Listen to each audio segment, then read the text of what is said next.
رمضان کی بہترین تیاری کے لیے دوسرا کام یہ ہے کہ آپ اپنی فرض نمازوں کی حفاظت کیجیے۔ عموماً ہم نے دیکھا ہے کہ رمضان کے آنے کے بعد لوگ اپنی نمازوں کی پابندی کرتے ہیں اور پھر کچھ وقت کے بعد ہی نماز میں سستی آنے لگتی ہے، عبادت میں من نہیں لگتا۔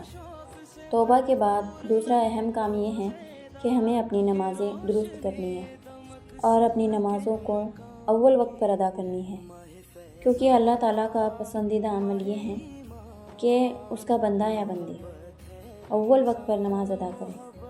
تو اگر آپ اللہ کے قریب ہونا چاہتی ہیں تو پہلا کام یہ کریں کہ آپ کو دل سے توبہ کرنی ہے، اور دوسرا کام یہ ہے کہ آپ کو اپنی نمازوں کو درست کرنا ہے، اسے اول وقت پر ادا کرنی ہے، کیونکہ اگر ہم نماز میں غلطی کرتے ہیں تو ہماری نمازیں قبول نہیں ہوتی۔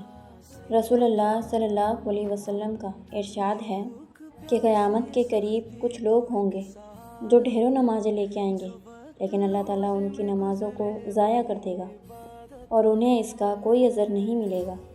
تو پھر صحابہ نے پوچھا کہ یا رسول اللہ، وہ کون لوگ ہوں گے؟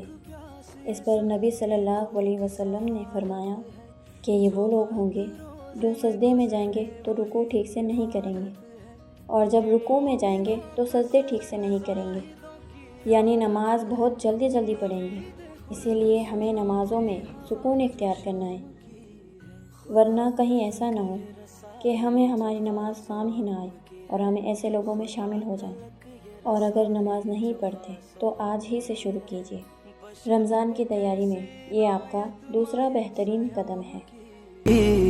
ماہ فیضان، ماہ ایمان، محبت ہے رمضان، محبت ہے رمضان۔